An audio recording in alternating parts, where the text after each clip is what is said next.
Under graduate degree প্রোগ্রামে first ইয়ারে যাদের GEPS 21 বিষয়টি রয়েছে তারা অবশ্যই সম্পূর্ণ ভিডিওটি দেখুন এবং শুনে নিন। GEPS 21 অর্থাৎ ফেমিনিজম থিওরি অ্যান্ড প্র্যাকটিস এই বিষয় থেকে 2024-এর টার্ম এন্ড এক্সামিনেশনের জন্য বেশ কিছু গুরুত্বপূর্ণ প্রশ্ন দিয়ে দেওয়া হয়েছে আজকের ভিডিওতে। অবশ্যই সম্পূর্ণ ভিডিওটি দেখুন এবং প্রশ্নগুলি জেনে নিন। প্রথমেই জেনে নিন আপনাদের GEPS 21 এই বিষয়টি থেকে কত নম্বরের লিখিত পরীক্ষা হবে।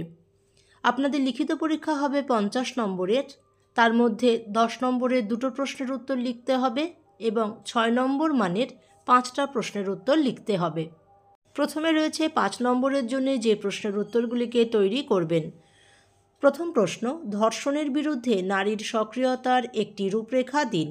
2 নম্বর, নারীরা চাকরি করেন কেন। 3 নম্বর, যান্ত্রিকীকরণের ওপর সংক্ষিপ্ত টিকা লিখুন। 4 নম্বর, শ্রমজীবী মহিলাদের ওপর একটি সংক্ষিপ্ত টিকা লিখুন। 5 নম্বর, বিধবা পুনর্বিবাহে বিদ্যাসাগরের ভূমিকা আলোচনা করুন। 6 নম্বর, সংক্ষিপ্ত টিকা সেওয়া SEWA। 7 নম্বর প্রশ্ন, পশ্চিমে উদার নারীবাদের প্রথম তরঙ্গের ব্যাখ্যা করুন।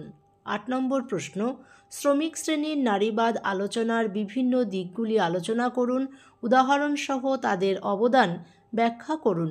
9 নম্বর প্রশ্ন, নারী শ্রমের মূল্যের ওপর সংক্ষিপ্ত আলোচনা করুন। 10 নম্বর প্রশ্ন, সতীদাহ প্রথা বিলুপ্তিতে রামমোহন রায়ের অবদান আলোচনা করুন।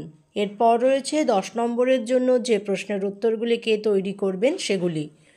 1 নম্বর, সাংস্কৃতিক নৃতাত্ত্বিকগণ কিভাবে সমাজে নারীর অধীনতাকে বর্ণনা করেন। 2 নম্বর, নারী অধিকারের আন্তর্জাতিক প্রবিধান ইন্টারন্যাশনাল রেগুলেশন সম্পর্কে আলোচনা করুন। 3 নম্বর, নারী প্রশ্ন ওম্যান কোশ্চেন 19 শতকের সমাজ সংস্কার আন্দোলনের অংশ ছিল, আপনার মতামত ব্যাখ্যা করুন। 4 নম্বর, ঝুম্পা লাহিড়ী কিভাবে তার নেমসেক উপন্যাসে শিকড় অনুসন্ধানের ধারণাটি আবিষ্কার করেছেন তা ব্যাখ্যা করুন। 5 নম্বর প্রশ্ন, কৃষক আন্দোলনের ইতিহাস কিভাবে কৃষক নারীবাদ দ্বারা প্রভাবিত হয়েছে, উভয়ের মধ্যে সম্পর্ক বিশ্লেষণ করুন।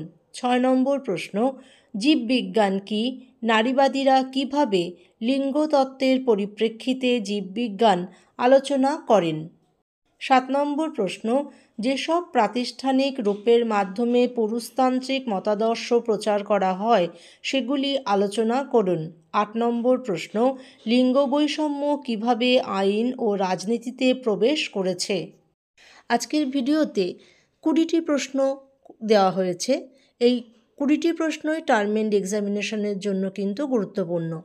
এই প্রশ্নগুলিকে এমনভাবে তৈরি করে রাখুন যাতে 10 বা 5 নম্বর যত নম্বরের জন্যই আসুক না কেন আপনি সহজেই প্রশ্নের উত্তরগুলিকে পরীক্ষার খাতায় সঠিকভাবে লিখে আসতে পারেন। 9 নম্বর প্রশ্ন, উদারপন্থী এবং মৌলবাদী বা উগ্র নারীবাদী অবস্থানের মধ্যে পার্থক্য কী। 10 নম্বর প্রশ্ন, উদার নারীবাদ কী, এর মৌলিক নীতিগুলি ব্যাখ্যা করুন। সম্পূর্ণ ভিডিওটি দেখার জন্য আপনাকে অসংখ্য ধন্যবাদ।